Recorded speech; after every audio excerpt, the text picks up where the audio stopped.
राष्ट्रीय आय। ये टॉपिक देखो प्रारंभिक परीक्षा के दृष्टिकोण से इम्पोर्टेंट है, प्रीलिम्स में कई बार क्वेश्चन इससे पूछे जाते हैं। और दूसरा, अर्थव्यवस्था को समझने के लिए आधारभूत ये चैप्टर आपका। तो इंडियन इकोनॉमी का जो वास्तविक एक तरीके से समझिए कि जो टॉपिक है, सेशन है, वो यहाँ से प्रारंभ होता है। ठीक है, अब देखो राष्ट्रीय आय को कैसे नापते हैं, कैसे मापते हैं। राष्ट्रीय आय क्या है? क्या लागत मूल्य पर राष्ट्रीय आय की गणना की जाती है या बाजार मूल्य पर राष्ट्रीय आय की गणना की जाती है? बाजार मूल्य क्या होता है, लागत मूल्य क्या होता है? ठीक है, इसको बोलते हैं फैक्टर कास्ट और ये है मार्केट वैल्यू। ठीक है, तो दोनों क्या हैं, इनको हम समझने का प्रयास करेंगे। लेकिन सबसे पहले नेशनल इनकम क्या है। नेशनल इनकम के लिए 4 महत्वपूर्ण अवधारणाओं से हमें गुजरना पड़ेगा। सबसे पहले है जीडीपी, दूसरा है आपका एनडीपी, तीसरा है आपका जीएनपी, चौथा है आपका एनएनपी। एनएनपी यदि लागत मूल्य पर निकाला जाए, लागत मूल्य पर निकाला जाए, लागत समझते हैं किसी चीज की, हाँ है ना। तो लागत मूल्य पर यदि निकाला जाए तो उसको बोलते हैं फैक्टर कॉस्ट पर निकाला जाए, वही आपकी राष्ट्रीय आय है। ठीक है, तो बहुत आसान है, बहुत कठिन नहीं है, लेकिन इससे जुड़ी हुई जो बेसिक चीज़ें हैं विद एग्जाम्पल आपको समझाऊंगा। सबसे पहले जीडीपी। जीडीपी क्या है? सबसे पहले जीडीपी के लिए ज़रूरी है कि कोई एक निश्चित भूभाग होना चाहिए, निश्चित क्षेत्र होना चाहिए। ऐसा नहीं होना चाहिए कि किसी भी क्षेत्र का जीडीपी निकाल लेंगे। जैसे अब हम राष्ट्र के तौर पे ले रहे हैं, क्योंकि यहाँ पे लिखा हुआ है राष्ट्रीय आय, यानी कि किसी भी देश की अर्थव्यवस्था, कोई भी कंट्री है, उस देश की अर्थव्यवस्था में एक वित्तीय वर्ष में एक समय भी निर्धारित होता है। तो सबसे पहली बात, एक निश्चित क्षेत्र होना चाहिए, निश्चित क्षेत्र जरूरी होता है। ठीक है, प्लस क्या होता है, एक समय, निश्चित समय होता है, निश्चित समय होता है।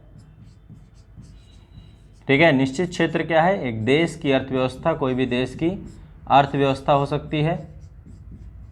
जैसे हम भारत की अर्थव्यवस्था की बात करें, ठीक है। निश्चित समय क्या हो सकता है, ठीक है, एक वित्तीय वर्ष, फाइनेंशियल ईयर, एक वित्तीय वर्ष।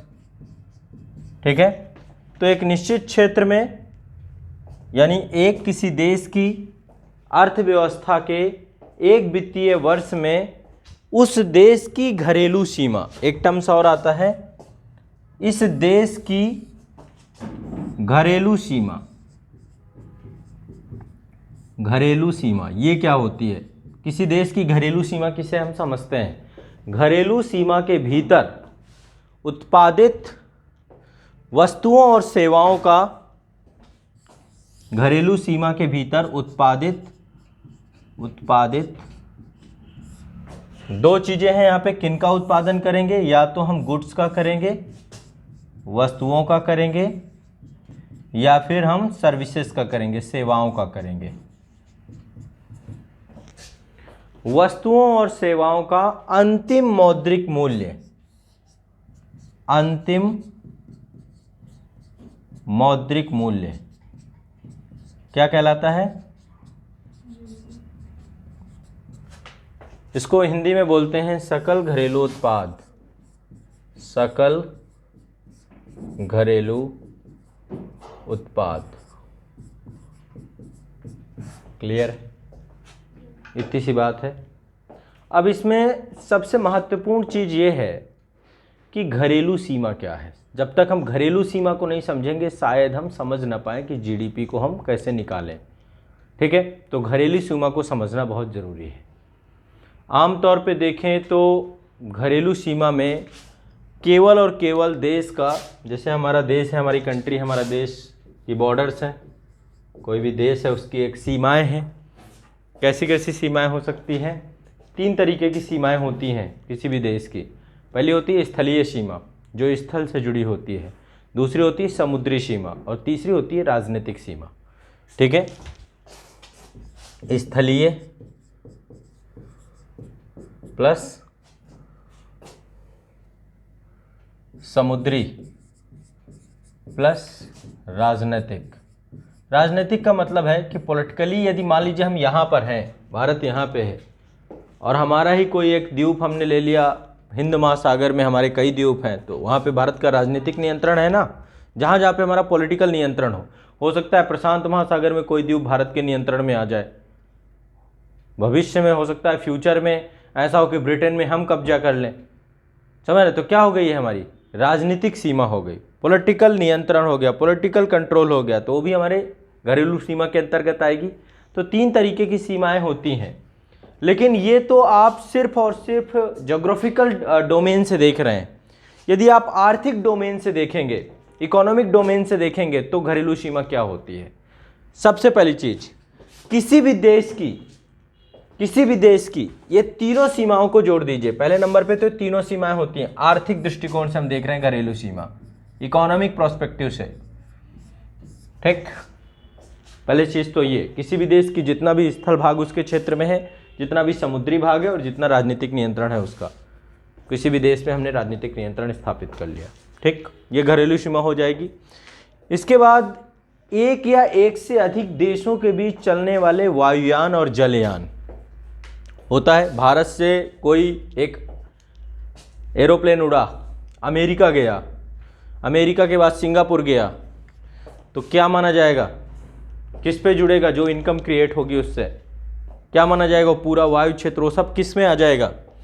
तो एक या एक से अधिक देशों के बीच में चलने वाले वायुयान और जलयान, दूसरे नंबर पे ये, एक या एक से अधिक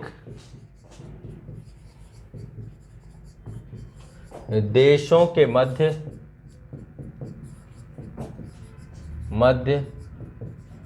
चलने वाले वायुयान प्लस जलयान। बताइए ये क्या कहलाएंगे, किसी एक देश की घरेलू सीमा, ठीक है। इतना समझ में आता है। तो आर्थिक दृष्टिकोण से किसी भी देश से कोई भी, अब मान लीजिए अमेरिका से कोई एक वायुयान उड़ा और वो पहले सिंगापुर आया फिर भारत आया, तो किसकी घरेलू सीमा में जुड़ेगा वो, अमेरिकी अर्थव्यवस्था के। भारत से उड़ेगा तो भारतीय अर्थव्यवस्था के, जिस अर्थव्यवस्था से वो गया दूसरी अर्थव्यवस्था में, तो घरेलू सीमा किसकी होगी, भारतीय अर्थव्यवस्था से, उस अर्थव्यवस्था की होगी। क्लियर है, इसमें कोई कन्फ्यूजन नहीं है, ठीक। चलिए, तो ये भी आपको ध्यान में रखना है। अगला चलते हैं, मतलब जो वायुयान की जो सर्विस है, वायुयान क्या है, एक सेवा प्रदाता है, सर्विस दे रहा है, ट्रांसपोर्टेशन परिवहन की सर्विस दे रहा है, तो उसे जो राजस्व प्राप्त होगा किस पे जुड़ेगा, किस पे जुड़ेगा, ठीक है। एक तो ये हो गया। दूसरा, बहुत सारे ऐसे क्षेत्र हैं, जैसे समुद्री क्षेत्र में, आपने समुद्र में, मैंने ज्योग्राफी में ये चीज़ पढ़ाई है कि आधार रेखा, आधार रेखा क्या होती है, मान लीजिए ये भारत की बॉर्डर है, तो भारत की जो बॉर्डर होती है, तो भारत की बॉर्डर कैसी है, टेढ़ी मेढ़ी हो सकती है ना। ये टेढ़ी मेढ़ी बॉर्डर को मिलाते हैं जब हम, पूरा एक सीधी लाइन से मिला देते हैं, इसको क्या बोलते हैं, आधार रेखा बोलते हैं, ठीक है। यदि इस टेढ़ी मेढ़ी बॉर्डर को हम मिला दें एक सीधे लाइन से, तो इसको क्या बोलेंगे, आधार रेखा बोलेंगे। ये क्या है आपकी व्हाइट कलर में जो मैंने बनाई, आधार रेखा है ये, आधार रेखा। आधार रेखा के अंदर जो जल वाटर बॉडी आ जाती है, इसको आंतरिक जल कहा जाता है, देश के अंदर का ही है, ठीक है। सब देश है, पूरा हमारी कंट्री है, आधार रेखा से अंदर तो कंट्री है ही है, लेकिन इसके अतिरिक्त कितने किलोमीटर अंदर तक, पहले 12 नॉटिकल मील, 12 नॉटिकल मील के एरिया को क्या बोलते हैं हम, प्रादेशिक सीमा। ये हमारे वाटर बॉडी, ये भारत का संपूर्ण अधिकार होता है प्रादेशिक सीमा पे। फिर इसके बाद 24 नॉटिकल मील तक संलग्न क्षेत्र होता है, और इसके बाद 200 नॉटिकल मील तक अनन्य आर्थिक क्षेत्र होता है, ठीक है। ये एक समुद्र पे कानून बनाया गया यूनाइटेड नेशन की संस्था अनक्लॉज के द्वारा, एक United Nation convention law of sea, ठीक है, अनक्लॉज बनाया गया है। उस अनक्लॉज के तहत ही कोई भी देश अपने समुद्री सीमा पर भी अधिकार क्षेत्र रखता है, ठीक है। तो जितनी भी इस क्षेत्र में नौका पकड़ने वाली, जितनी मछली पकड़ने वाली नौकाएं होंगी, इसको बोलते हैं कॉन्टिनेंटल शेल्फ, क्या बोलते हैं, महाद्वीपीय मग्न तट। ये महाद्वीप है, मान लीजिए भारत है, ये क्या है, कॉन्टिनेंट है, इसका कुछ हिस्सा क्या कहाँ दब चुका है, समुद्र में। ठीक है, कितना हिस्सा दब चुका है, ये पूरा जितना भी ये मग्न तट, एक स्लोप होता है, जैसे मान लीजिए ये भारत है, ये भारत भूमि है, भारत भूमि, ये इस तरीके से एक स्लोप है, ये वाटर है, ये पानी है, समुद्र नहीं, जैसे जैसे आप समुद्र में गहराई में जाएंगे गहरा होता जाएगा। तो ये क्या है, एक स्लोप है, स्लोप है, ढाल है ना। और ये सेल्फ में बहुत सारे खनिज पदार्थ पाए जाते हैं, बहुत सारे जीव जंतु दबे होते हैं, तो पेट्रोलियम पदार्थ, तेल, प्राकृतिक गैस, यहाँ पे सब कुछ मिलता है। ठीक है, तो ये वाला जो क्षेत्र होता है पूरा का पूरा, ये किसके अंतर्गत आता है, भारत की घरेलू सीमा के अंतर्गत आता है। ठीक है, तो 3-4 चीजें समझिएगा। सबसे पहली बात, मछली पकड़ने वाली नौकाएं जितनी भी होती हैं जो भारतीय क्षेत्र से निकलती हैं और भारतीय क्षेत्र पे आकर के, इसीलिए आप देखते हैं कई बार न्यूज में आता है कि श्रीलंका ने हमारे मछुआरों को पकड़ लिया। हमारे मछुआरों को क्यों पकड़ लिया, क्योंकि वो उनके क्षेत्र में प्रवेश कर जाते हैं मछली पकड़ते पकड़ते। मछली को थोड़ा ना पता है कि श्रीलंका की बॉर्डर में हूँ कि मैं, है ना, तो धीरे धीरे मछली निकल गए, उसके साथ साथ ये भी निकल गए, और बड़ी छिद्रित है वहाँ पे, कोई ऐसा नहीं है कि बहुत ज़्यादा अभी इतना वो हो। कई बार अभी जब ये पूरा मामला हुआ था, जब 26/11 हुआ था, तो कैसे आए वो, एक मछली पकड़ने वाली बोट को उन्होंने पकड़ा और पकड़ करके चले आए, क्योंकि वो पाकिस्तानी बॉर्डर पे पहुंच गए। तो कई बार मछुआरे क्या होते हैं, जब गहरे समुद्र में निकलते हैं तो उन्हें लगता है कि वो खाली हाथ क्यों लौटें, तो कई बार वो समुद्री सीमाओं की उसको लांघ जाते हैं, फिर उसके बाद वो फिर वहीं की जेलों में सड़ते भी रहते हैं यदि पकड़े गए तो। समझ रहे हैं। तो मछली पकड़ने वाली जितनी भी नौकाएं होती हैं, तीसरे नंबर पे है आपका, 3rd नंबर पे है मछली पकड़ने वाली नौकाएं। ठीक, एक चीज आपको ये समझना है, तेल व प्राकृतिक गैस क्षेत्र जितने भी होते हैं, तेल व प्राकृतिक गैस क्षेत्र, ये सब किस में आएंगे, घरेलू सीमा के अंतर्गत आएंगे। इसके अलावा जितने भी तैरते हुए प्लेटफॉर्म है, जैसे मान लीजिए कोई अरिहंत है, अरिहंत छोड़िए, बहुत सारे हमारे जो बड़े बड़े पोत हैं, है ना, विक्रमादित्य हो गया, बहुत सारे पोत, ये क्या हो रहे हैं, समुद्र के अंदर तैर रहे हैं। यह हमारी सबमरीन है, विश्व के विभिन्न देशों के आसपास वो घूम रही हैं, समुद्र के अंदर गोते खा रही हैं। तो ये सब क्या होंगे, भारत की घरेलू सीमा के अंतर्गत आएंगे। जितने भी यान होंगे, तैरते हुए प्लेटफॉर्म होंगे,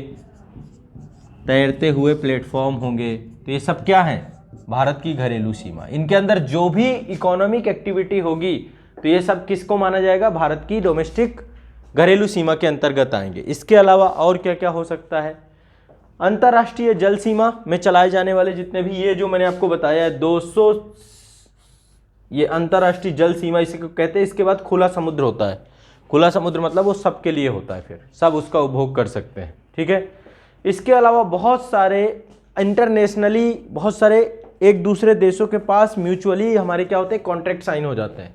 जैसे मान लीजिए चीन ने क्या किया, हम्बनटोटा बंदरगाह को श्रीलंका से कॉन्ट्रैक्ट किया, 99 साल की लीज पे ले लिया। पाकिस्तान से कॉन्ट्रैक्ट किया, ग्वादर पोर्ट ले लिया। भारत ने कॉन्ट्रैक्ट किया था ईरान से, चाबहार पोर्ट लिया, लेकिन अब चीन के पास चला गया, वो फिर से ऑक्शन हो गया।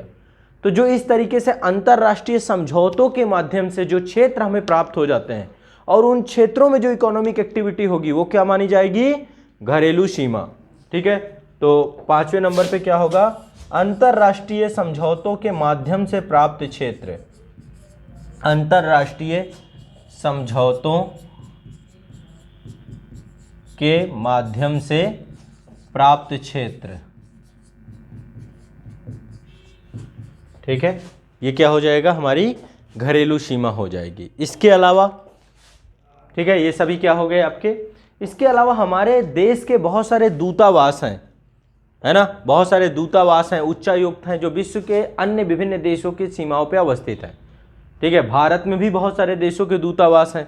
तो जितने दूतावास हैं, उन दूतावास के अंदर जो इकोनॉमिक एक्टिविटी होगी, दूतावास बने हुए हैं, उनका एक क्षेत्र निर्धारित कर दिया गया होगा, उस दूतावास के अंदर जो आर्थिक गतिविधि होगी वो क्या बोली जाएगी, हमारे देश की या किसी भी अर्थव्यवस्था की क्या होगी, घरेलू सीमा होगी। तो दूतावास जितने भी हैं, दूतावास के अंदर होने वाली आर्थिक गतिविधि, ठीक है, चाहे वो वाणिज्यिक दूतावास हो, चाहे वो राजनीतिक दूतावास हो। इसके अलावा भारत के बहुत सारे सैनिक प्रतिष्ठान स्थापित हैं कई जगह पे। जैसे हम अंतर्राष्ट्रीय स्तर पे जब आप पढ़ेंगे, यूनाइटेड नेशन का काम क्या है, तीसरा विश्व युद्ध ना हो पाए, विश्व पे शांति बनी रहे हमेशा, यही यूनाइटेड नेशन का काम है।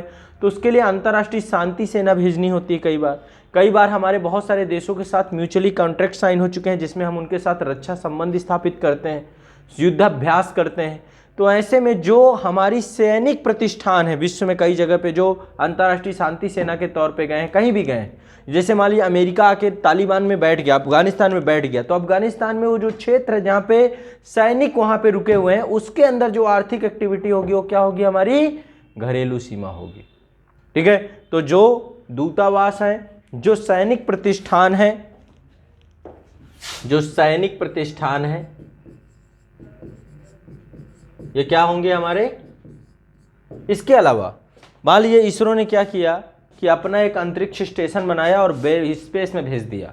नासा ने बना के भेज ही रखा है अंतरिक्ष, अभी भारत का नहीं है खुद का, चीन का है, रशिया का है, अमेरिका ने भी अपना एक अंतरिक्ष स्टेशन, जहाँ पे यहाँ से जाने के बाद वैज्ञानिक रुकते हैं, रुकने के बाद स्पेस वॉक करते हैं, वहाँ पे बहुत सारी अंतरिक्ष को लेकर रिसर्च करते हैं। ठीक है, तो अंतरिक्ष स्टेशन मान लीजिए हमने बना दिया, तो वो अंतरिक्ष स्टेशन जितने भी होंगे, वैज्ञानिक स्टेशन जितने भी होंगे, या फिर अंटार्कटिका है, अंटार्कटिका में भारत के 3 अंतरिक्ष स्टेशन है, जिसमें भारतीय है, दक्षिणी गंगोत्री और मैत्री है। तो उन अंतरिक्ष वैज्ञानिक स्टेशन में होने वाली जितनी भी क्या होगी, आर्थिक गतिविधि होगी, वो क्या मानी जाएगी। मान लो भारत से एक दल गया और चंद्रमा में जाके ठहर गया, तो वो क्या है, वैज्ञानिक स्टेशन में कन्वर्ट हो गया, उसमें होने वाली इकोनॉमिक एक्टिविटी क्या हो जाएगी, घरेलू सीमा हो जाएगी। ठीक है, वैज्ञानिक स्टेशन, कुछ ऐसा तो नहीं समझ से पड़े है, जीडीपी निकालना इतना आसान थोड़ा ना है। पहले तो घरेलू सीमा जब तक आपको नहीं समझ में आएगा तब तक आप नहीं समझ पाएंगे। इसके अलावा बहुत सारी हमारी सूचना और आप्रवास कार्यालय होते हैं, जो गोपनीयता के तौर पे हम रखते हैं, दूतावास जिनको हम बोलते हैं कि जो इंटेलिजेंस एजेंसियां होती हैं, बहुत सारी सहायता एजेंसियां होती हैं इंटरनेशनल लेवल पे जो हमारे लिए काम करती हैं, उन सभी के कार्यालयों के अंदर होने वाली एक्टिविटी भी घरेलू सीमा के अंतर्गत आती है। तो ये है घरेलू सीमा। ठीक है, इतनी बात समझ में आई कि नहीं आई। इन सभी के अंदर एक वित्तीय वर्ष भारत के हिसाब से देखें तो 1 अप्रैल से चालू होता है और 31 मार्च तक जाता है। 1 अप्रैल से लेकर 31 मार्च तक होने वाली क्या है, आर्थिक गतिविधि क्या कहलाती है, आपकी जीडीपी कहलाती है। किसी को कोई दिक्कत हो तो बताओ इतने में। ठीक है, कोई प्रॉब्लम नहीं, समझ में आया ये। तो जीडीपी मैं आसान भाषा में कहूँ कि बहुत सारे लोग भारतीय क्षेत्र में, जैसे आप लोग भारत में रह रहे हैं, ठीक है, भारत में रह रहे हैं, भारत में केवल आप अकेले थोड़ा ना रह रहे हैं, बहुत सारी विदेशी कंपनियां भी हैं, गूगल भी यहाँ पे काम करती है, गूगल इंडिया है, यूट्यूब इंडिया है, या फिर फेसबुक इंडिया है ना, ट्विटर इंडिया है, बहुत सारी एमएनसीज हैं, मल्टीनेशनल कंपनी यहाँ पे काम, हिंदुस्तान लीवर, यूनिलीवर्स है ना, आप लोग फेयर एंड लवली लगाते हैं, दुनिया भर के प्रोडक्ट यूज करते हैं, सब विदेशी कंपनियां हैं, सैमसंग है, बहुत सारी इलेक्ट्रिक कंपनियां हैं, ये भी भारत के क्षेत्र में काम कर रही हैं। तो भारत में कमाने वाले तो 2 लोग हैं। ये क्या हो गई, घरेलू सीमा। इस घरेलू सीमा में 2 तरीके के लोग कमा रहे हैं। एक तो भारतीय नागरिकता प्राप्त किए हुए हैं, भारतीय नागरिकता प्राप्त कर चुके हैं ये, और दूसरा क्या किया है, विदेशों के रहने वाले नागरिक भी यहां पर हैं, विदेशी नागरिक भी हैं यहां पर। बताओ कोई दिक्कत है तो। भारतीय नागरिक प्लस विदेशी नागरिक दोनों हैं यहाँ पे, ये भी कमाते हैं। मान लीजिए इन्होंने कितना कमाया, इन्होंने मान लो 8,000 रुपए कमाया। कितना कमाया एक साल में, 8,000 रुपए।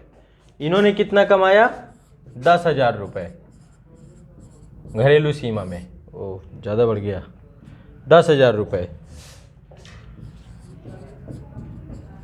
ठीक है, तो जीडीपी कितना हो जाएगा, दोनों को जोड़ देते हैं, 18,000 रुपये एक साल का जीडीपी निकल आया।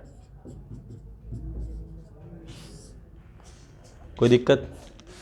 ये तो जीडीपी हुआ। अब हर साल जीडीपी तो ठीक है निकाल लेते हैं घरेलू सीमा के अंदर वस्तुओं और सेवाओं का, चाहे वो भारतीय नागरिक हो चाहे विदेशी नागरिक हो, जो भी हो, जिसने भी पैसा यहाँ पे कमाया उसको क्या कर देना है हमको, ठीक है, जोड़ देना है, चाहे इंडियन हो चाहे विदेशी हो, ठीक। लेकिन आप बताइए, हर साल जब कोई अर्थव्यवस्था है और अर्थव्यवस्था में कोई भी काम किया जाएगा तो एक वर्ष में घिसावट होगी कि नहीं होगी, टूट फूट होगी कि नहीं होगी, मशीनें होंगी, घिसेंगी, ख़राब होंगी, बनवाएंगे। आप लोग मोबाइल ख़रीदते हो, 10 बार रिपेयर करवाते हो इसको, कोई भी चीज़ है, ये मोबाइल को उत्पादित करने वाली जो फैक्ट्री होगी उसमें भी मशीन लगी होगी, वो मशीन भी ख़राब होती होगी कि नहीं होती होगी। जैसे मान लो आपने क्या किया, इसको आसान भाषा में, आपने एक बेड खरीदा, ठीक है, बेड की कीमत है 10,000 रुपये, 10,000 का आपने मार्केट से एक बेड खरीदा, ठीक है। तो बेड मार्केट में आपने वैल्यू दी 10,000 रुपये, घर लाते लाते आपको 500 रुपये उसका किराया लग गया, ठीक है। 500 रुपये क्या हुआ, बट्टा लग गया, इसको बट्टा बोलते हैं गणित की भाषा में, ठीक है। तो बेड कितने का, आपको अंतिम मूल्य क्या पड़ा बेड का, ये फ़ोन आपने खरीदा, फ़ोन में टेम्पर ग्लास, मान लो 5,000 का फ़ोन खरीदा आपने, टेम्पर ग्लास भी लगवाया और इसमें कवर भी लगवाया, ठीक है। तो कितने का पड़ गया, मान लो 500 का दोनों आपने लगवाया, 5,000 का फ़ोन था, कितने का पड़ गया आपको, 6,000 का। ये क्या हुआ, प्लस हो गया आपके लिए, ये तो अलग बात हो गई। वैसे ही मान लीजिए कोई कर्मचारी है, कोई कंपनी है, मान लो सैमसंग है, वो हर साल 10,000 रुपये के फ़ोन जो है बनाती है, लेकिन 10,000 के फ़ोन बनाने में 3 से 4 बार उसकी रिपेयरिंग करानी पड़ती है, ग्रीसिंग करानी पड़ती है। गाड़ी खरीदते हो ना, गाड़ी तो आपने खरीद ली, 20 लाख रुपए की आपने गाड़ी खरीद ली, 2 बार सर्विस करा लिया, 10-10 हज़ार रुपये लग गए, तो आपको गाड़ी कितने की पड़ गई, तो उसका मूल्य आपके हिसाब से तो आप तो उसे पे कर रहे हो ना, सर्विस करा रहे हो ना, टूट फूट हो रही है, मूल्य ह्रास हो रहा है, घिसावट हो रही है। लेकिन आप गाड़ी बेचोगे तो कोई लेगा आपसे उतने की, 20 लाख की लेगा, उसका डिप्रिसिएशन हो जाएगा, मार्केट वैल्यू गिर जाएगी। क्यों? क्योंकि वो पुरानी होती जा रही है, धीरे धीरे उसके पुर्जे क्या हो रहे हैं, घिस रहे हैं, टायर उसके धीरे धीरे चल रहे हैं तो घिस रहे हैं, हो सकता है डेंट पेंट भी आ जाए। समझ रहे हो बात को? कोई भी चीज़ सेकंड हैंड खरीदते हो तो क्या उसी मूल्य का खरीदते हो जिस मूल्य का वो बना हुआ होता है, जिस मूल्य को आपने अदा किया होता है, क्या उसी मूल्य का खरीदते हो? ये टेबल है जिनमें आप बैठे हो, आप लोग डेली बैठते हो, धीरे धीरे धीरे धीरे क्या हो रही है, इनकी घिसावट, इनकी वैल्यू कम होती जा रही है मार्केट में, जितना आप इसका प्रयोग करोगे। समझ रहे हो ना? तो वैसे ही किसी भी अर्थव्यवस्था में जो एक साल जीडीपी जितनी होती है, उस जीडीपी को उत्पादित करने में, इस जीडीपी को उत्पादित करने में जो घिसावट होगी, जो टूट फूट होगा, जो मूल ह्रास होगा, या इसको उत्पादित करने में जो खर्चा आएगा, उस खर्चे को क्या करेंगे, हम घटा देंगे। यानी कि ये जो एनडीपी है, मतलब जीडीपी माइनस मूल्य ह्रास, मूल्य ह्रास या हम करते हैं घिसावट, घिसावट, तो क्या निकल आएगा, जीडीपी में यदि हम मूल्य ह्रास को घटा दें तो क्या बन जाएगा, एनडीपी। इसको बोलते हैं निवल घरेलू उत्पाद। ये है सकल घरेलू उत्पाद, ये हो जाता है net domestic product, net domestic product, ठीक है। इसी को हम बोलते हैं निवल घरेलू उत्पाद। कोई दिक्कत? अब जो ये सकल घरेलू उत्पाद था, इसमें भारतीय भी थे, विदेशी भी थे। क्या भारतीय भारत भर में रहते हैं? क्या भारतीय भारत भर में रहते हैं? विश्व के अन्य देशों में भी भारतीय रहते होंगे। तो जो अन्य देशों में भारतीय रहते हैं, क्या जब जीडीपी आप निकालते हो तो उनका पैसा जोड़ोगे? नहीं जोड़ोगे। क्यों नहीं जोड़ोगे? यहां पे इस पे किसका किसका पैसा जुड़ेगा? जो भारतीय नागरिक हैं वो जो कमा रहे हैं, भारतीय नागरिक घरेलू सीमा के अंदर। आप अमेरिका की घरेलू सीमा के अंदर जाके कुछ कमाएंगे, उसको थोड़ा ना जोड़ा जाएगा। आप भारत की घरेलू सीमा के अंदर जो कमाइए, जीडीपी की बात कर रहा हूं, भारतीय नागरिक जो कमाता है प्लस भारतीय नागरिक के साथ विदेशी नागरिक जो कमाता है, जो भारत की घरेलू सीमा में है, ये बस दिमाग में रखना है। भारत की घरेलू सीमा के अंदर कमाने वाले भारतीय नागरिक और विदेशी नागरिकों का उत्पादित सेवाओं और वस्तुओं का अंतिम मौद्रिक मूल्य क्या है? जीडीपी है। इसमें हमने घिसावट माइनस कर दिया, मूल ह्रास, यानी इसके उत्पादन में जितना हमें खर्च आया, जो घिसावट आई, उसको हमने क्या निकला है? Net domestic product. अब लेकिन यहां पे कहानी बदल जाती है जीएनपी में। जीएनपी को बोलते हैं सकल राष्ट्रीय उत्पाद, ये तो डोमेस्टिक प्रोडक्ट है। अब हम निकालेंगे सकल राष्ट्रीय उत्पाद। राष्ट्रीय उत्पाद, यहां पे चूंकि राष्ट्रीय शब्द लगा है, तो राष्ट्रीय शब्द यदि लगा है तो हम इसमें क्या करेंगे? राष्ट्रीय मतलब भारतीय नागरिकों के द्वारा उत्पादित वस्तुओं और सेवाओं का अंतिम मौद्रिक मूल्य, इसको सकल राष्ट्रीय उत्पाद कहते हैं। अब भारतीय नागरिक कौन है? भारतीय नागरिक कौन है? जो भारत में भी रह रहे हैं, विदेशों में भी रह रहे हैं और भारतीय नागरिकता प्राप्त है। अब इसको कैसे जोड़ेंगे? ऐसे जोड़ देते हैं, जीडीपी। जीडीपी में तो सब आ गया, सकल डोमेस्टिक प्रोडक्ट हो गया, माइनस कर देते हैं इसमें विदेशों से प्राप्त है। विदेशी नागरिक जो भारत में रह रहे हैं, विदेशी नागरिक भारत में रह रहे हैं ना, इनकी आय को घटा देते हैं, क्योंकि भारतीय नागरिक नहीं है, ये विदेशी नागरिक थे, भारत की घरेलू सीमा में कमा रहे थे। ठीक है, तो इसमें माइनस कर देते हैं विदेशी नागरिकों द्वारा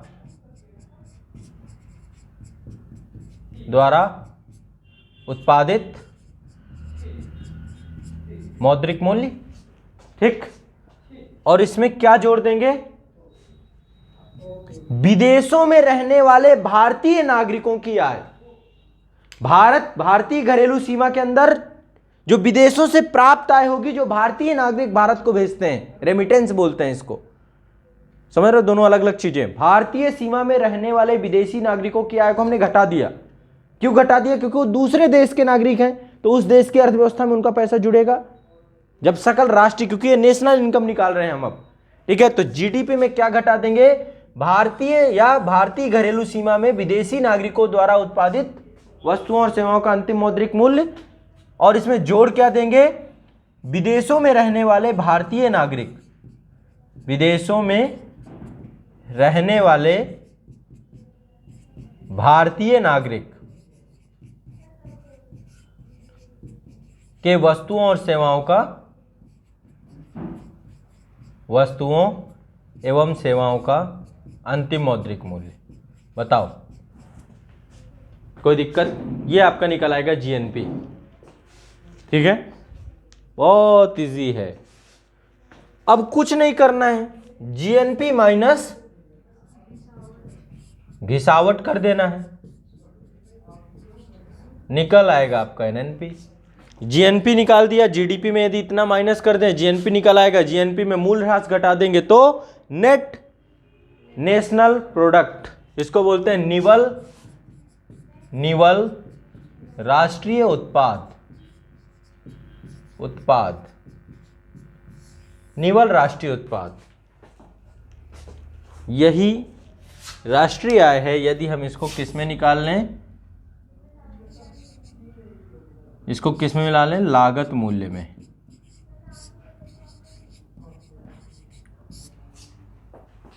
अब ये लागत मूल्य, बाजार मूल्य क्या होता है, ये बाद में पढ़ेंगे। ऑनलाइन के जितने भी मेरे साथ बच्चे जुड़े हैं, आप लोग पहले आप बताइए कि जितना मैंने समझाया क्या ये समझ में आया? क्या ये चारों अवधारणाएं आप समझ पाए कि क्या सकल घरेलू उत्पाद है, क्या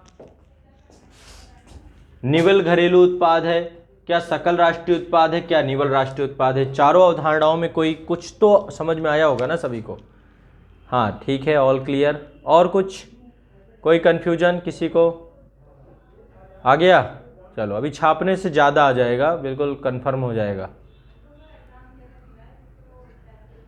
स्पष्ट है? चलिए ठीक, सब आ गया। अरे वाह वाह, क्या कह रहे हैं? घनश्याम पाल जी कह रहे हैं सर एनएनपी एक बार फिर बता दीजिए। कुछ नहीं है बेटा, एनएनपी के लिए कुछ नहीं करना। जीएनपी तो आपने निकाल लिया था ना। जीएनपी में क्या था?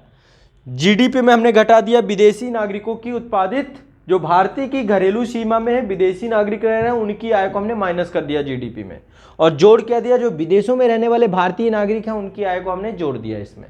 तो ये निकल आया सकल राष्ट्रीय उत्पाद। ठीक है, अब ये सकल राष्ट्रीय उत्पाद पे, जो इस सकल राष्ट्रीय उत्पाद को हर बार क्या हो रहा है, उत्पादित करने, क्योंकि मूल्यह्रास तो हमने यहाँ पे घटाया था ना, एनडीपी में मूल्यह्रास घटाया था, तो वैसे ही यहाँ पर भी हमने मूल्यह्रास या घिसावट, यानी ये जो जीएनपी को उत्पादित करने में जो घिसावट आई, जो मूल्यह्रास आया, उसको हमने घटा दिया, तो एनएनपी निकल आया। बस इतनी सी बात है। चलो बिल्कुल समझ में आ गया। हाँ, हर साल प्रोडक्ट में डिप्रिसिएशन होता है। हर साल जब भी आप कोई भी चीज़ लेंगे, यदि आप गाड़ी है, गाड़ी का बीमा ही करवाइए, तो जो बीमा कंपनियां होंगी तो आपका बीमा क्या करती हैं, जैसे अभी नई गाड़ी खरीदेंगे उसका प्रीमियम आपको ज़्यादा भरना पड़ेगा, क्यों, नई गाड़ी है। जैसे जैसे गाड़ी आपकी पुरानी होती जाएगी प्रीमियम कम होता जाएगा, क्यों, क्योंकि उसकी वैल्यू भी कम होती जा रही है मार्केट में। ठीक है ना। इसी हिसाब से आप अभी नए हैं, युवा हैं, समझ रहे हैं, धीरे धीरे आपका भी घिसावट हो रही है आपकी कि नहीं हो रही है, हो रही है। आंखें आपकी धीरे धीरे कमज़ोर हो रही हैं, हड्डियां आपकी कमज़ोर हो रही हैं, जैसे जैसे बुढ़ापे की तरफ जा रहे हो, घिसावट हो रही है शरीर की कि नहीं हो रही है, हो रही है कि नहीं हो रही। तो जब बीमा कंपनी आपका बीमा करेगी, जैसे ही 50 साल पहुंच जाओगे, बीमा कंपनी का रुक जाओ, पहले डेट ऑफ बर्थ बताओ, कितनी डेट ऑफ बर्थ है, बीमा उसी हिसाब से करेंगे, किसकी वैल्यू कितनी है, ऐसे थोड़ा ना आपका होगा। यदि आप बीमा ज़्यादा करवाओगे, प्रीमियम ज़्यादा लेंगे आपसे, कहे ज़्यादा प्रीमियम दो, और उम्र कम होगी, जैसे इसीलिए छोटे बच्चे का टाइम से बीमा करा देना चाहिए। कम उम्र होगी तो कम उम्र में वैल्यू ज़्यादा होती है। जैसे जैसे उम्र आपकी बढ़ती जाएगी, बीमा कंपनी के दृष्टिकोण से 60 से ऊपर चलेगा, बीमा कंपनी को कोई भरोसा नहीं कब टपक जाए, उसको यही है, वो करेगा ही नहीं बीमा, जल्दी नहीं करेगा, करेगा तो ऐसे इंटू पिंटू प्लान दे देगा आपको। हेल्थ बीमा कराइए तो अभी आपका हेल्थ बीमा सही हो जाएगा। यदि आप हेल्थ बीमा 60 के ऊपर बोल दिए, उसको पता है 565 बीमारी ऐसे ही हो गई होंगी, क्योंकि इतनी घिसावट हो चुकी है शरीर में, इसका लीवर भी खराब हो गया होगा, किडनी भी, पूछता है कि कुछ ऐसा तो नहीं दिक्कत है। समझ रहे हैं मेरी बात को। तो कहने का मतलब ये है कि समय के साथ साथ जितनी भी चीज़ें होती हैं सबकी घिसावट होती है। ठीक है, एक्सपायरी डेट हर चीज़ की, आपकी भी एक एक्सपायरी डेट है, इसलिए चीज़ें समय से कर लेनी चाहिए। ठीक है, कुछ लोग विवाह में इतनी देरी कर देते हैं, सेटल्ड होने के चक्कर में कुछ लोग विवाह में बहुत देरी कर देते हैं, 30, 35, 40 तक चले जाते हैं और विवाह नहीं करते। और विवाह करें कैसे, लड़की मिले तब करें। राहुल गांधी जी को मत लाइए, उनके जीवन, वो राजा हैं, शहंशाह हैं।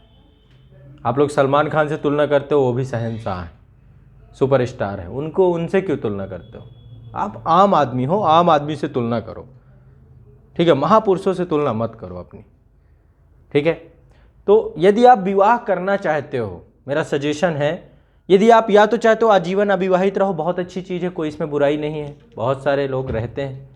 ठीक है, यदि आप अपने जीवन को ऐसा रखना चाहते हो तो रख सकते हो, कोई दिक्कत नहीं है।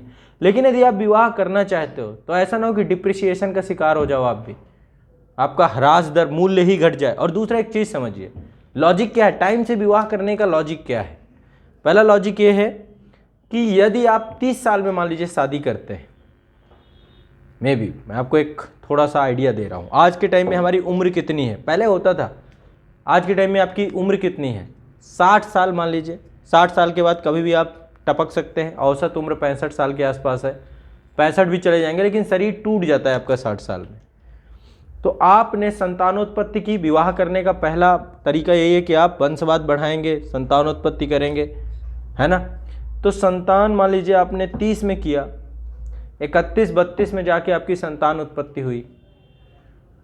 जब आप 50 साल के होंगे, है ना, आपका बच्चा 20 साल का होगा, और 20 साल का होगा तो आपके ऊपर एक दबाव होगा कि अभी मुझे इसको पढ़ाना भी है, अभी इसकी तैयारी, इसको सेटल्ड कराना है, ये करना है, वो करना है, ऐसे करना है, वैसे करना है।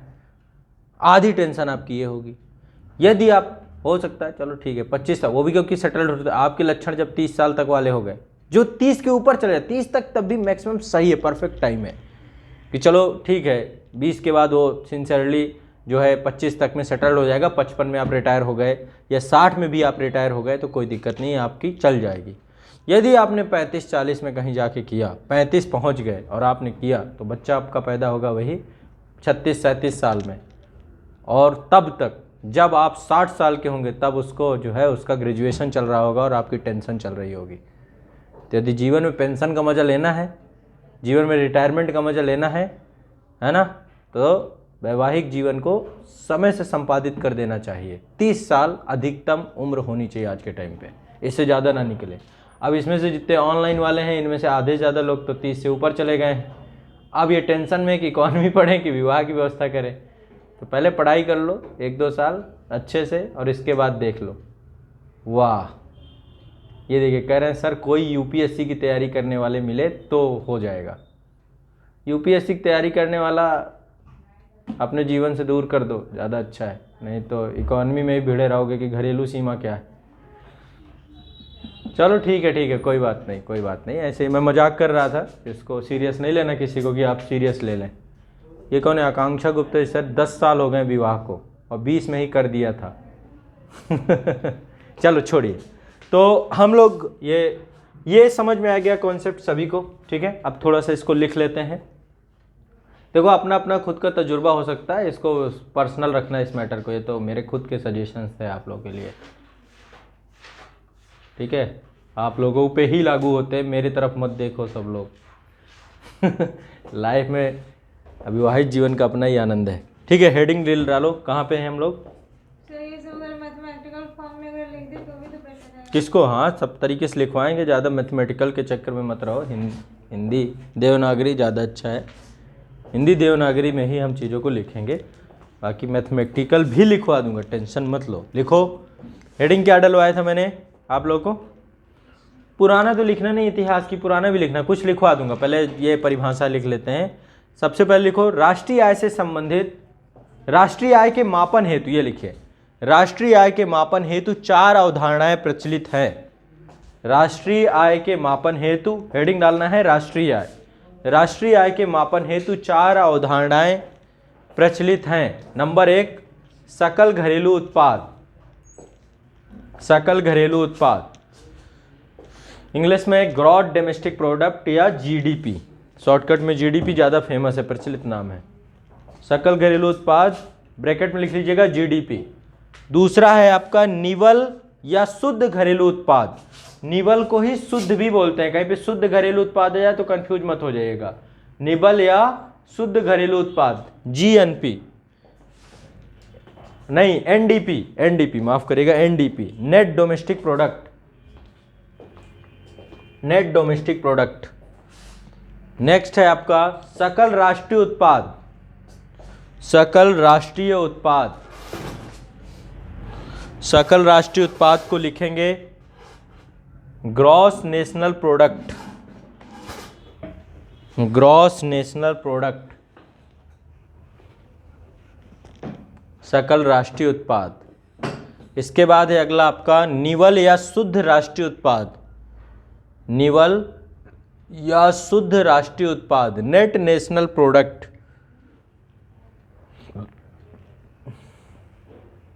नेट नेशनल प्रोडक्ट, ठीक है। इसमें से पहली हेडिंग डालनी है जीडीपी, सकल घरेलू उत्पाद, क्या है? जीडीपी। लिखो जीडीपी के बारे में कुछ लिखे। किसी देश की अर्थव्यवस्था में, किसी देश की अर्थव्यवस्था में, किसी देश की अर्थव्यवस्था में, बेटा अभी जो भी क्वेश्चन होंगे मैं बाद में आप लोग के देखूंगा, पहले क्लास लिखो पहले सभी लोग।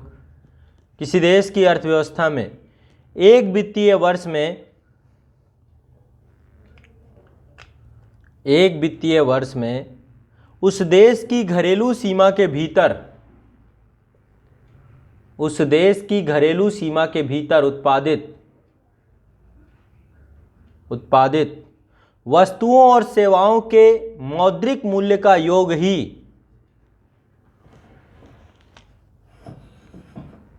किसी देश की अर्थव्यवस्था में एक वित्तीय वर्ष में उस देश की घरेलू सीमा के भीतर उत्पादित अंतिम वस्तुओं और सेवाओं के मौद्रिक मूल्य का योग ही उस देश का सकल घरेलू उत्पाद कहलाता है। इसको रट लेना है, ठीक है, ये डेफिनेशन आपको रट लेना है।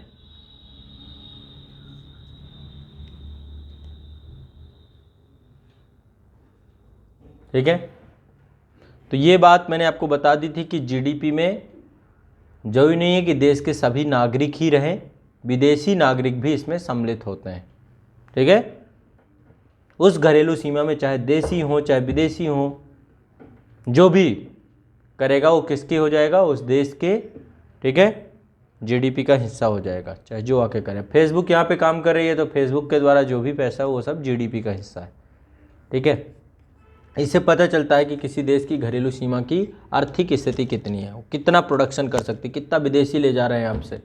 चाहो आप भी कर सकते हो, आप कंपटीशन क्रिएट कर सकते हो। तो ये बहुत महत्वपूर्ण होता है, जीडीपी की गणना ज़्यादा महत्वपूर्ण है, ताकि आपके देश की क्षमता पता चलती है, आपके देश की घरेलू सीमा की क्षमता पता चलती है जीडीपी पता होने से।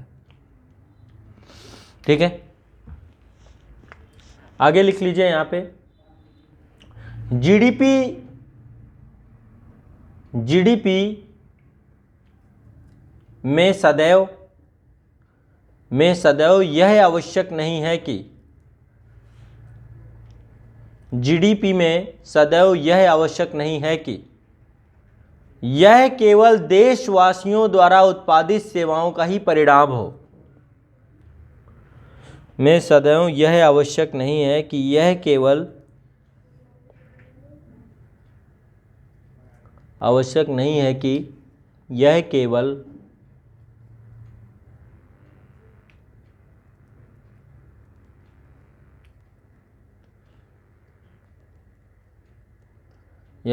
देशवासियों द्वारा उत्पादक सेवाओं का ही परिणाम हो। वास्तव में जीडीपी का कुछ भाग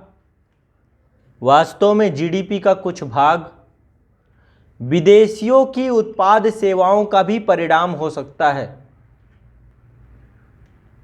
विदेशियों की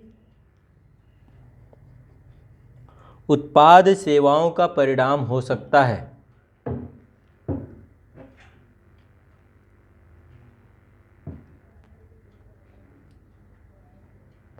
जिन्होंने अपनी पूंजी तथा तकनीकी ज्ञान का उपयोग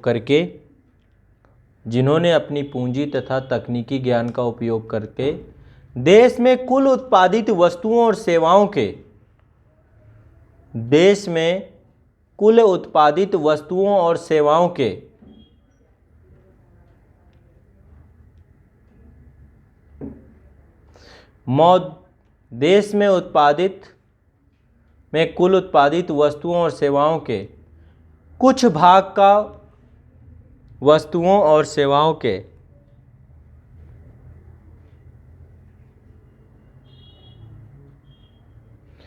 कुछ भाग का उत्पादन किया है।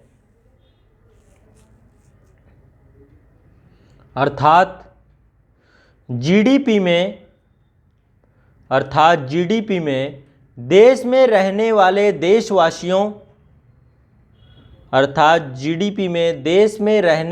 देशवासियों एवं उस देश में निवास करने वाले विदेशियों द्वारा उत्पादित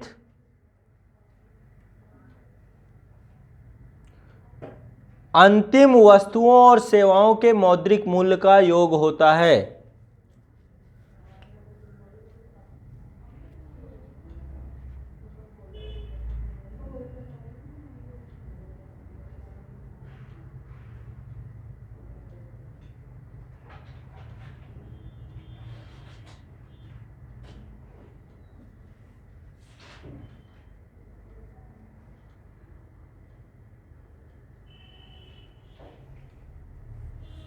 वस्तुओं और सेवाओं का मौद्रिक मूल्य होता है।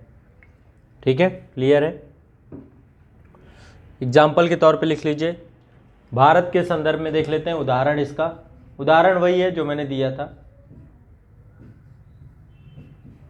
उदाहरण में लिखिए नंबर 1 पहला पॉइंट, भारतीय जो भारत में रहते हैं, भारतीय जो भारत में रहते हैं के द्वारा उत्पादित, भारतीय जो भारत में रहते हैं के द्वारा उत्पादित अंतिम वस्तु और सेवाओं का मौद्रिक मूल्य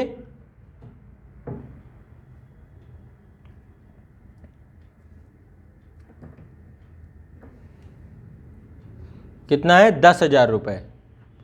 लिख लीजिए, ये पहले नंबर पे भारतीयों द्वारा जो किया जा रहा है उत्पादन मान लीजिए है 10,000। मैं एग्जाम्पल के तौर पे ले रहा हूं, इतना नहीं होता, बहुत होता है, ठीक है, 10,000 रुपये।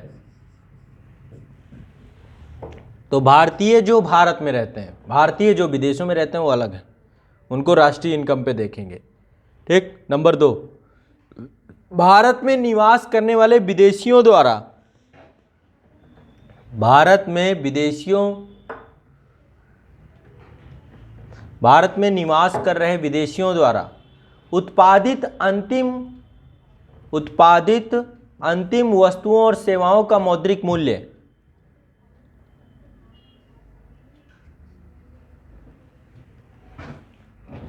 तो दूसरे नंबर पे क्या है? विदेशी हैं। कितना होगा ये? मान लो 15,000 रुपये, तो कितना निकल आया? 25,000 रुपये। जीडीपी कितनी हो गई टोटल? दोनों को जोड़ दीजिए, जीडीपी हो गई आपकी 25,000 रुपये, ठीक है। भारतीय अर्थव्यवस्था में जीडीपी इतनी हो गई आपकी।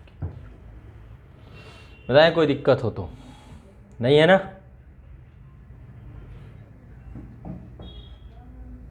अब हर वर्ष आप देखते हैं जीडीपी में वृद्धि हो गई, जीडीपी घट गई, जीडीपी ये हो गया, जीडीपी वो हो गया।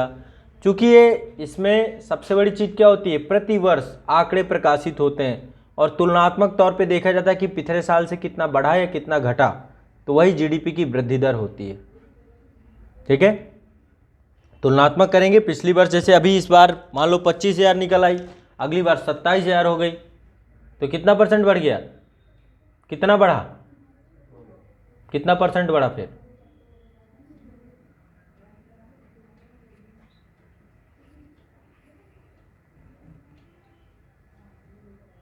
परसेंटेज निकालना आता है? ये दोनों को माइनस करेंगे और माइनस करने के बाद फिर जो पुराना था उसको बचाने के लिए 200। निकालो। परसेंटेज का रूल तो पता है ना, परसेंटेज क्या होता है? हाँ जी भाई, जितने ऑनलाइन वाले हैं सीसेट कर लो, नहीं ज़िंदगी में कुछ नहीं हो पाएगा, सपना ही रह जाएगा ये। यदि परसेंटेज, ये तो बहुत बेसिक चीज़ें हैं, तो बहुत कठिन हो गया अब सीसेट में मैथ रीजनिंग।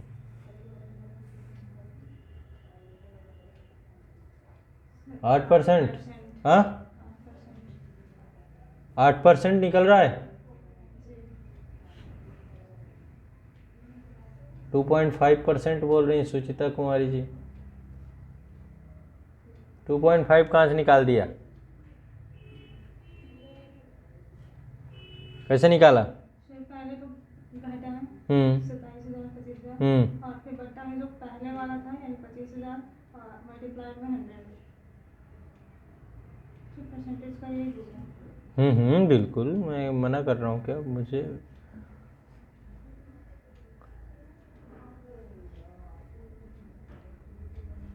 चलो ठीक,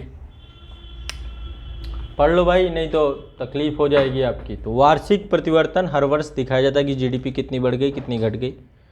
प्रतिवर्ष जीडीपी की ग्रोथ रेट दिखाई जाती है कि 1% से बढ़ रही है, 2% से बढ़ रही है, 3% से बढ़ रही है, 4% से बढ़ रही है, 5% से बढ़ रही है, कई बार माइनस में चली जाती है। अभी कोविड चल रहा है, उत्पादन और सेवाएं दोनों बंद हो गई, हालत ख़राब हो गई, माइनस में चली गई, है ना। तो ये तुलनात्मक तौर पे हम देखते हैं। और जीडीपी मुख्य तौर पे क्या दिखाती है? जीडीपी पता करने से ये पता चल जाता है कि किसी देश की उत्पादन क्षमता कितनी है, ठीक है। तो कुछ महत्वपूर्ण नोट लिख लीजिए, आगे एक नोट करके लिख लीजिए कुछ चीज़ें। पहला लिखिए, जीडीपी किसी देश की अर्थव्यवस्था की, जीडीपी किसी देश की अर्थव्यवस्था की उत्पादन क्षमता को दर्शाने में प्रयुक्त किया जाता है।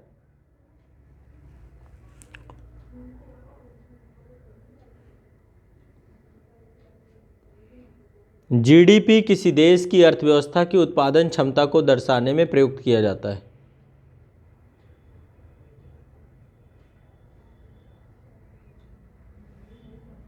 ठीक है, सबसे इंपॉर्टेंट चीज तो ये है।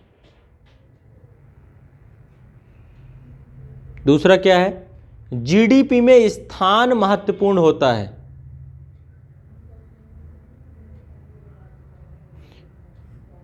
ना कि व्यक्ति।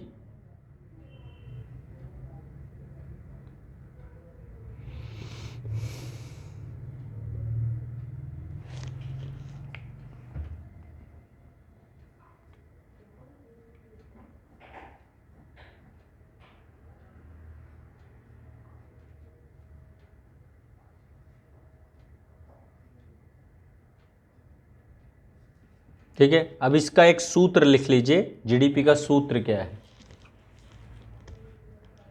इसका एक फॉर्मूला क्रिएट करते हैं। क्या फॉर्मूला होगा? सिंपल फॉर्मूला है। नंबर 1 पहला लिखिए, एक वित्तीय वर्ष में, पहला लिखिए एक फाइनेंशियल ईयर, एक वित्तीय वर्ष में, एक वित्तीय वर्ष में प्लस समय निर्धारित हो गया, देश की घरेलू सीमा के भीतर, प्लस देश की घरेलू सीमा के भीतर x तथा m के द्वारा, x तथा m के द्वारा देश की घरेलू सीमा के भीतर x तथा m के द्वारा अंतिम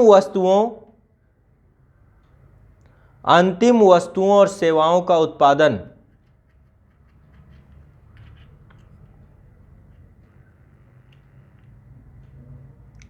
प्लस कुल मौद्रिक मूल्य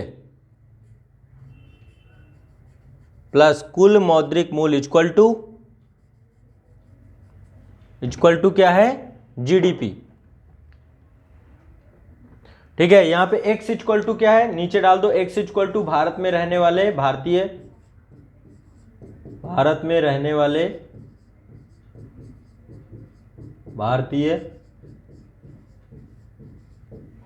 m क्या है? भारत में रहने वाले विदेशी है।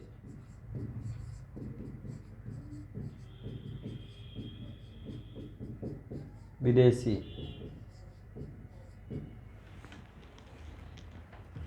क्लियर है? x है भारत में, तो यही बात है। अब घरेलू सीमा तो लिखने की जरूरत है नहीं, मैंने बता दिया कि लिखोगे। घरेलू सीमा का क्या मतलब है? आ जाएगा ना। घरेलू सीमा मैंने समझा दी है। ऑनलाइन वाले वीडियो को एक बार फिर से रिवाइंड करके लिखना चाहें तो वहीं पे लिख लें। ठीक है, यहाँ पे ये पॉइंट है, एक बार फिर से मैं रिमाइंड किए दे रहा हूँ, और आपको लिख लेना चाहिए था साथ साथ। ये आप लोग की रिस्पॉन्सिबिलिटी है।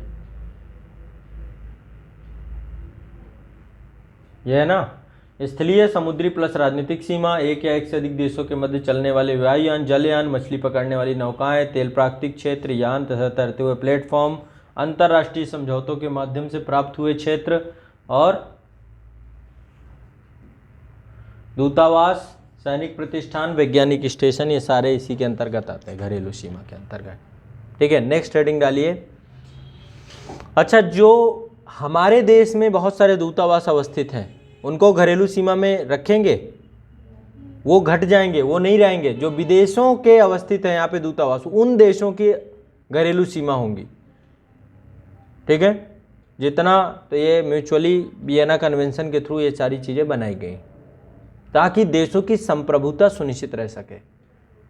अब उनका दूतावास है तो उनके रूल रेगुलेशन, नियम कानून सब चलने चाहिए। दूतावास के बाहर भारत सरकार के चलेंगे। दूतावास के अंदर ये नहीं होगा कि भारतीय सरकार हस्तक्षेप करे, उनके गवर्नमेंट के जो रूल रेगुलेशन होंगे वो चलेंगे वहाँ पर। पता चला अमेरिका का नागरिक आके भारत के दूतावासों, भारत के नियम कानून में चल रहा है, जब वो भारतीय रोडों पे चलेगा, ट्रैफिक के नियमों का तब पालन करेगा, ना कि दूतावास के अंदर का क्या रेगुलेशन होगा, क्या नियम कानून होगा, वो उनकी देश की गवर्नमेंट क्रिएट करेगी, बनाएगी। समझ रहे हैं ना? तो ये वियना कन्वेंशन 1961 हुआ था, उसके तहत ही जो आपके जितने भी राजदूत हैं, उच्चायुक्त हैं, या वहाँ पर रहने वाले जो डिप्लोमेट हैं, राजनयिक हैं, उनकी स्वतंत्रता के लिए किया गया।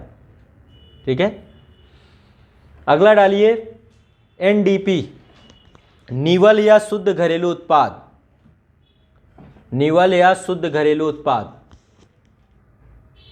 निवल या शुद्ध घरेलू उत्पाद।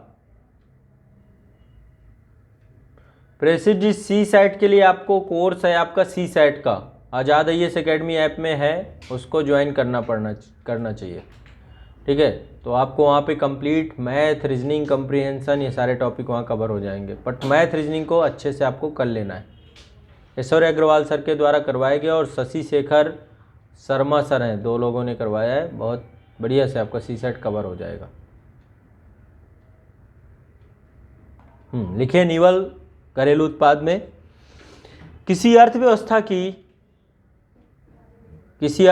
की जीडीपी में से, किसी अर्थव्यवस्था की, बेटा सी सेट के मार्क्स ऐड नहीं होते हैं, लेकिन सी सेट क्वालिफाइंग है, जो क्वालिफाई नहीं होता है बहुत हद तक।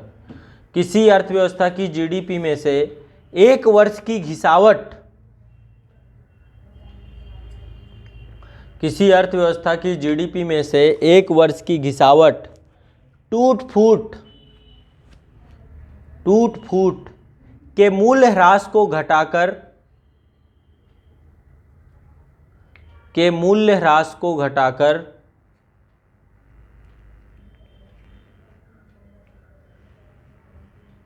निवल घरेलू उत्पाद एनडीपी प्राप्त किया जाता है।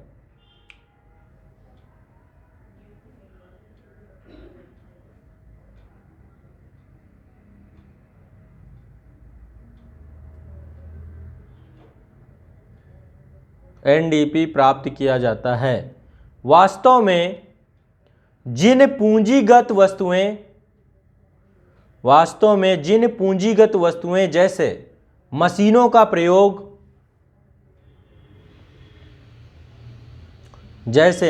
का प्रयोग उत्पादन के दौरान किया जाता है, वास्तव में जिन पूंजीगत वस्तुएं जैसे मशीनों का प्रयोग उत्पादन के दौरान किया जाता है, उसमें उपयोग के दौरान घिसना या टूटना फूटना होता है।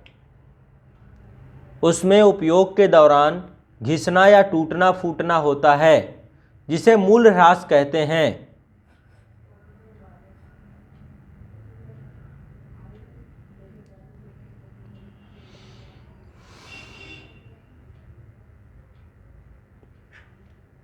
जीडीपी में से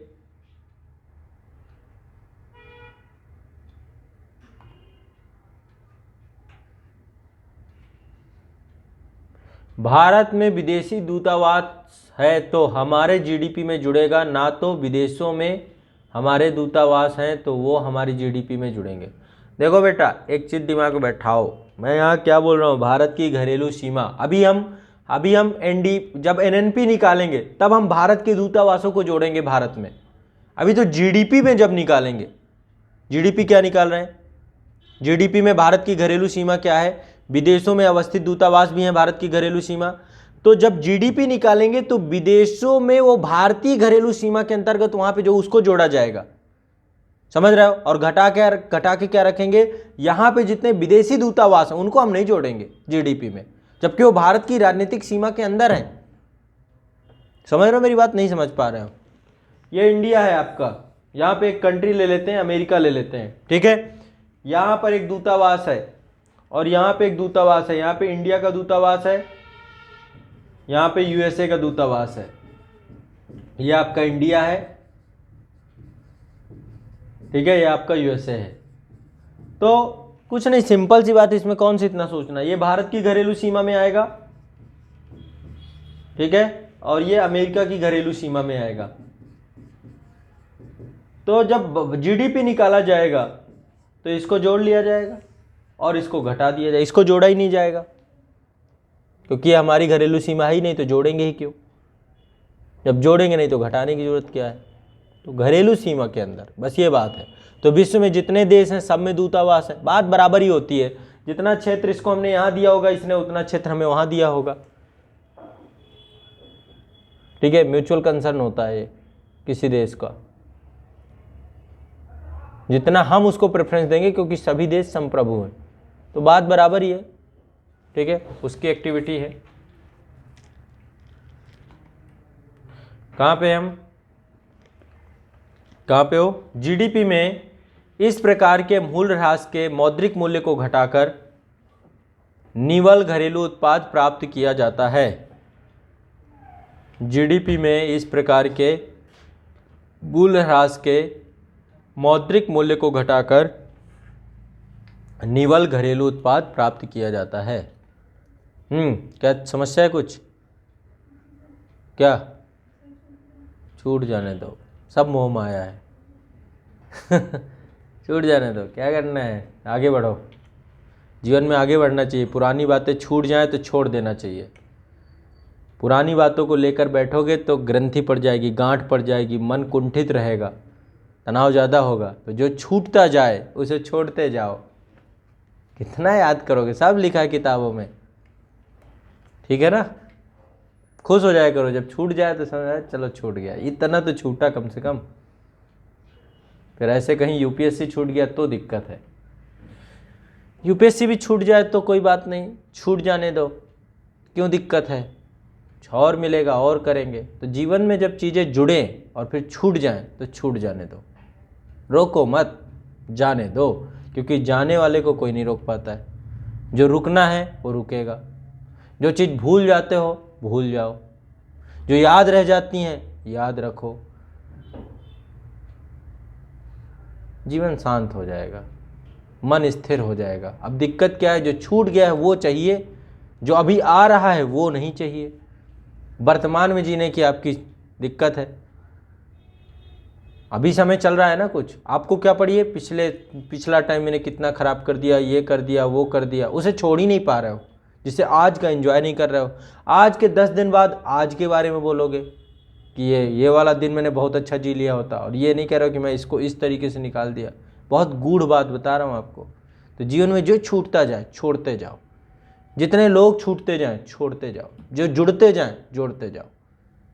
अकेले भी बचो, सब छोड़, अकेले मैं तो बचा हूँ, खत्म बात।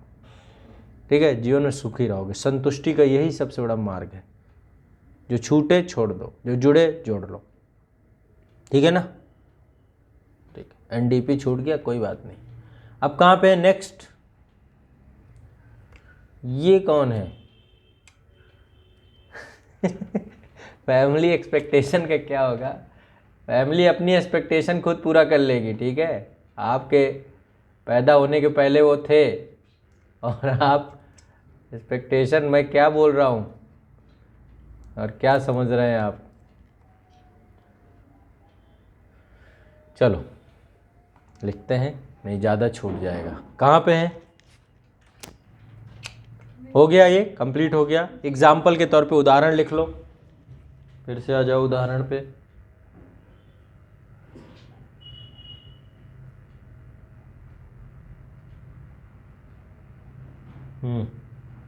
उदाहरण लिखिए। नंबर 1 पॉइंट में लिखे, माना एक वित्तीय वर्ष में भारत का जीडीपी 25,000 रुपये है। माना, ये माना बड़ा खतरनाक होता है, मैथ का जो है हीरो है ये, हर चीज़ माना, जीवन। ए और एक से दूसरा दोनों हीरो ही है। माना एक वित्तीय वर्ष में भारत की जीडीपी कितनी है? 25,000 रुपये। दूसरे पॉइंट में लिखे, उसी वित्तीय वर्ष में मशीनों या उपकरणों की टूट फूट या घिसावट का मूल्य है 1,000 रुपये। उसी वित्तीय वर्ष में मशीनों या उपकरणों में टूट फूट या घिसावट का मूल्य है 1,000 रुपये। तो कितना निकलेगा भारत का एनडीपी? एनडीपी कितना निकलेगा? घटाएंगे तो 24,000 रुपये निकलेगा। तो 25,000 में 1,000 घटा दीजिए, निकल आया 24,000 रुपये। नीचे लिख दो, एनडीपी हो जाएगा। एनडीपी, ये जीडीपी में 1,000 माइनस कर दिए, -1,000, ये मूल ह्रास है, राशि कितना हो जाएगा, 24,000 रुपये। ये आपका एनडीपी निकल आएगा। क्लियर है। चलो तीसरा आ जाओ, इसके बारे में भी कुछ तथ्यों की ज़रूरत नहीं है, क्यों लिखे हैं, छोड़ने दो, छूट जाने दो। अगला है जीएनपी, सकल राष्ट्रीय उत्पाद। सकल राष्ट्रीय उत्पाद सूत्र तो वही है, जीडीपी माइनस मूल राष्ट्र का मौद्रिक दर इक्वल टू एनडीपी। सूत्र लिखना हो तो लिख लो कहीं पे, छोटा सा पतली सी जगह हो, है ये देखो ये सूत्र लिखा हुआ है। वो तो लिखाने तो गया ना। हाँ लिखवा तो दिया है मैंने, लिखवा तो सब दिया है मैंने। चलो छोड़ दो, छोड़ दो, जाने दो। सकल राष्ट्रीय उत्पाद लिखिए, किसी देश की अर्थव्यवस्था में, किसी देश की अर्थव्यवस्था में एक वित्तीय वर्ष में उस देश के नागरिकों द्वारा, उस देश के नागरिकों द्वारा उत्पादित अंतिम वस्तुओं और सेवाओं के मौद्रिक मूल्य का योग ही उस देश का सकल राष्ट्रीय उत्पाद कहलाता है।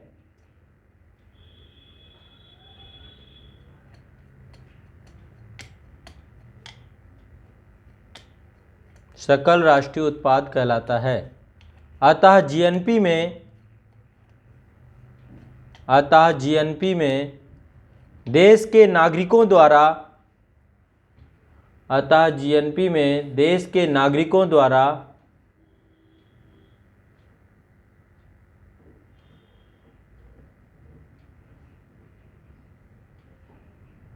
देश के बाहर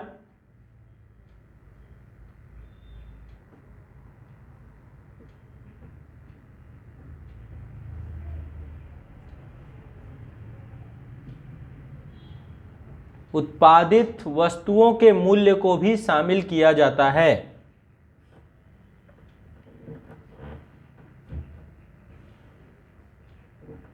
देश के बाहर उत्पादित वस्तुओं के मूल्य को भी शामिल किया जाता है।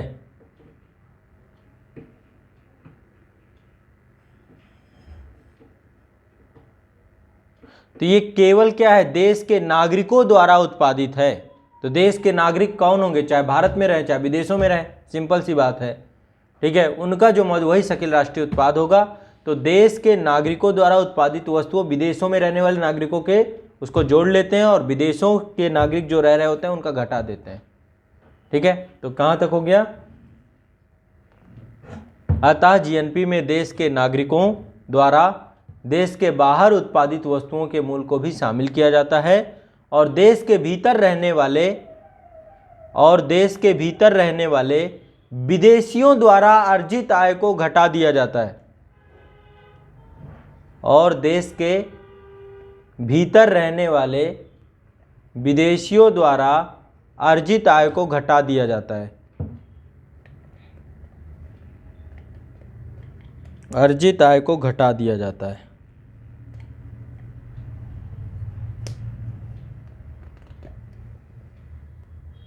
ठीक है, अर्जित आय को घटा लिया जाता है।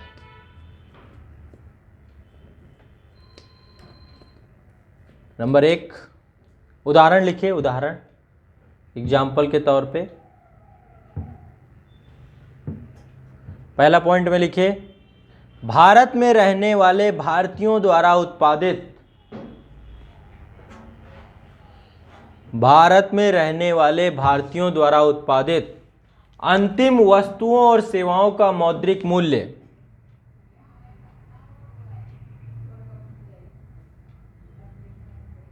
इक्वल टू 10,000 रुपये।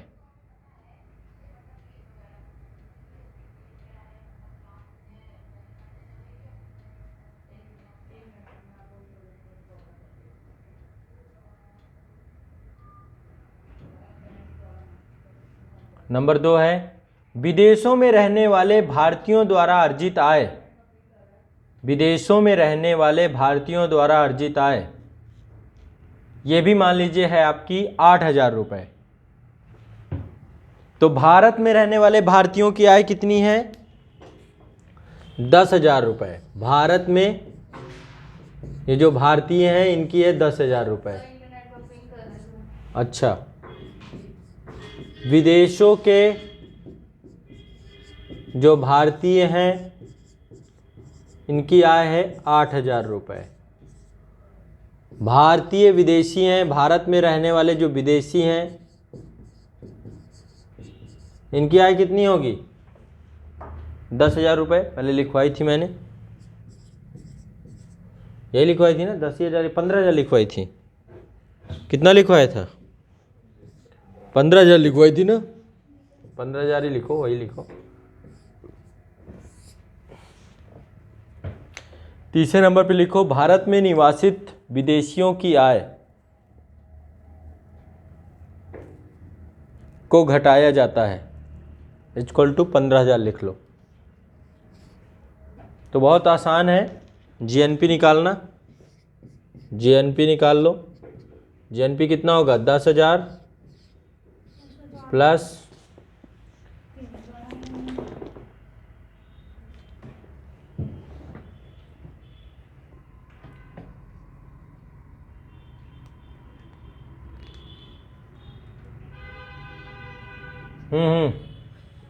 ठीक है ठीक है। तो ये एग्जाम्पल है, आपको लिखना है। पहला एग्जाम्पल में पहला पॉइंट था भारत में, नंबर 1 लिखिएगा सभी बच्चे जितने भी हैं। भारत में रहने वाले भारतीयों द्वारा उत्पादित, भारत में रहने वाले भारतीयों द्वारा उत्पादित अंतिम वस्तुओं और सेवाओं का मौद्रिक मूल्य कितना है? 10,000 रुपये। फिर विदेशों में भारतीय रह रहे हैं, तो विदेशों में रहने वाले भारतीयों द्वारा अर्जित आय कितनी है? 8,000 रुपये। तीसरे नंबर पे है भारत में निवास करने वाले विदेशियों की आय, भारत में निवास करने वाले विदेशियों की आय 10,000 रुपये। तो 10,000 प्लस 8,000 माइनस 15,000 इक्वल टू कितना आएगा? 3,000 हमारी जीएनपी निकल आएगी। ठीक है, जीएनपी कितनी निकल आएगी? भारत की जीएनपी निकलेगी। इसमें 2 को तो जोड़ देंगे, भारत में रहने वाले, ठीक है, भारतीय और विदेशों में रहने वाले, ठीक है, जो विदेशों में रहने वाले भारतीय, इन दोनों को तो जोड़ देंगे और इसको घटा देंगे, तो निकल आएगा आपका 3,000 रुपये।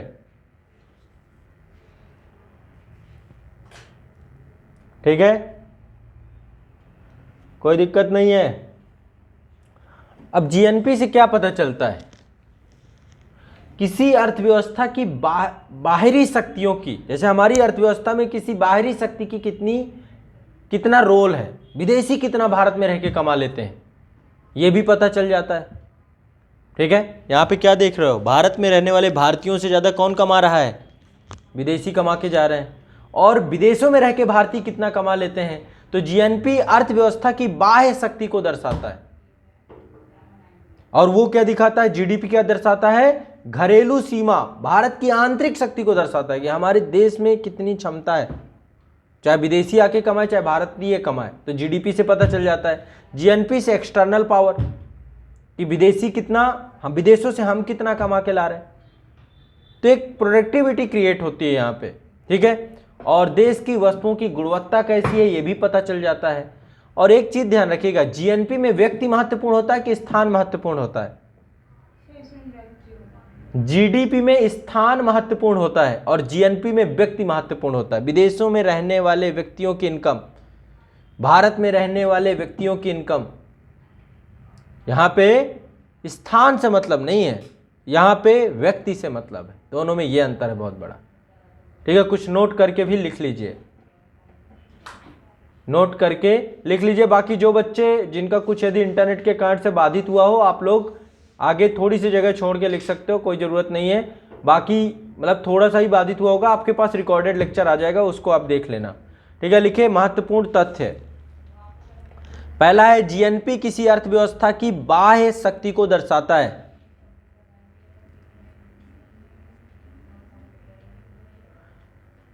आप एक बार पीछे कर लो, बैक कर लो तो भी मिल जाएगा, नहीं रिकॉर्डेड क्लास में मिल जाएगा आपको एग्जाम्पल, कोई बहुत बड़ी चीज़ नहीं है।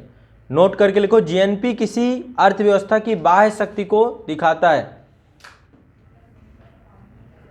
जीएनपी किसी अर्थव्यवस्था की बाह्य शक्ति को दिखाता है। नंबर 2, जीएनपी यह दर्शाने में मददगार है कि जीएनपी यह दर्शाने में मददगार है कि उस देश के वस्तुओं की गुणवत्ता कैसी है। जीएनपी यह दर्शाने में मददगार है कि उस देश की वस्तुओं की गुणवत्ता कैसी है।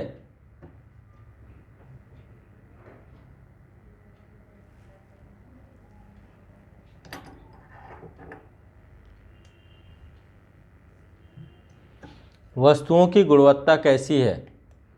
नेक्स्ट, जीएनपी में व्यक्ति महत्वपूर्ण होता है ना कि स्थान।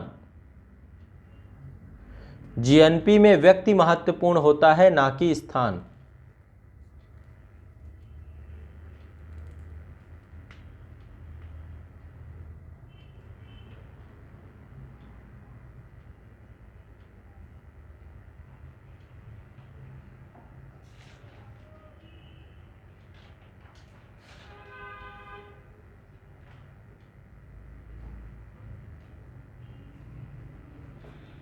जीएनपी में व्यक्ति महत्वपूर्ण होता है ना कि स्थान। सूत्र लिख लीजिए इसका।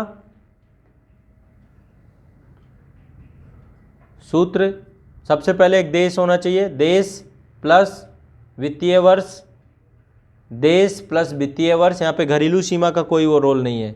देश प्लस वित्तीय वर्ष plus GDP plus X minus M. X minus M मतलब समझ रहे हैं ना, एक्स को जोड़ देना है, ये भारतीय नागरिक हैं, एम विदेशी को घटा देना है, प्लस अंतिम वस्तुएं और सेवाएं, देश प्लस वित्त वर्ष plus GDP plus X minus M plus अंतिम वस्तुएं और सेवाएं प्लस कुल मौद्रिक मूल्य का योग, कुल मौद्रिक मूल्य का योग इक्वल टू जीएनपी।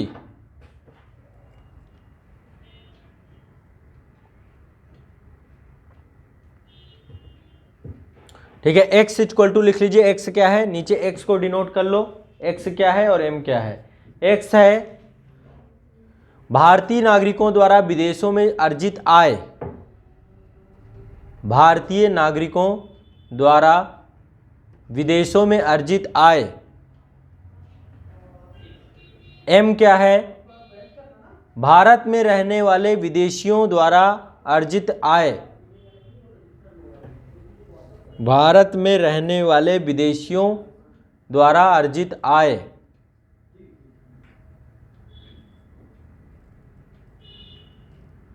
अर्जित आय।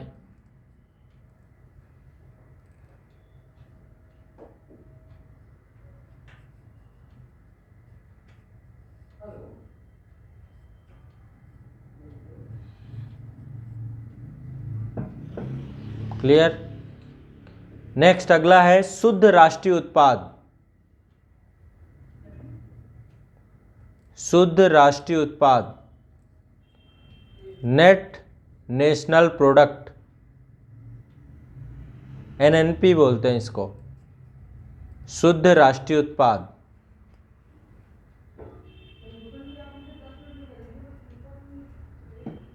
ठीक है, लिखिए इसके बारे में। किसी अर्थव्यवस्था की जीएनपी में से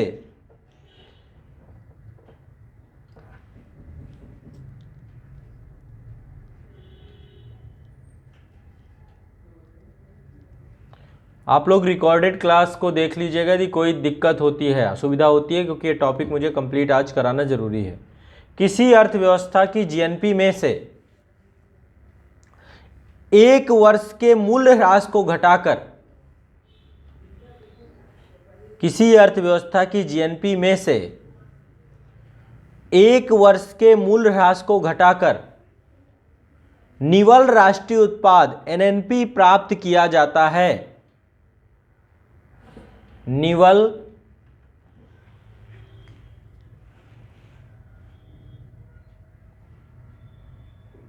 निवल राष्ट्रीय उत्पाद या एनएनपी प्राप्त किया। तो एनएनपी प्राप्त करना क्या, बहुत सिंपल है, ये जो आपका जीएनपी निकल आया इसमें मूल ह्रास घटा देना है बस, ठीक है। तो मान लीजिए किसी देश का जीएनपी निकल के आया 3,000 रुपये, ठीक है। उदाहरण लिखो, उदाहरण लिखो नंबर 1, माना कि एक वित्तीय वर्ष में भारत का जीएनपी 3,000 रुपये है। माना कि एक वित्तीय वर्ष में भारत का जीएनपी 3,000 रुपये है।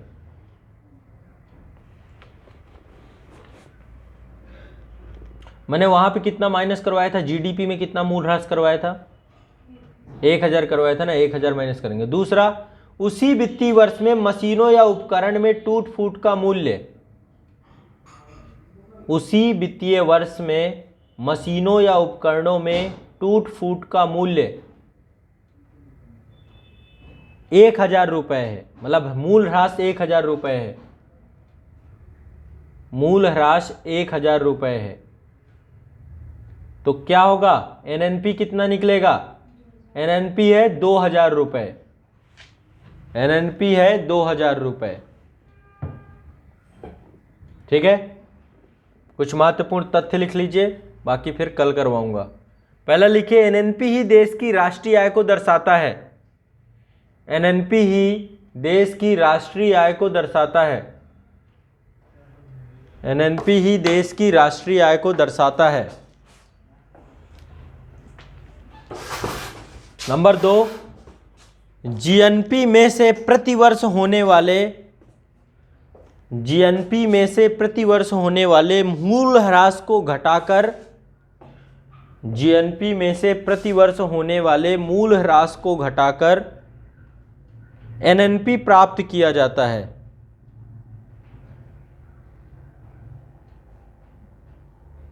एनएनपी प्राप्त किया जाता है।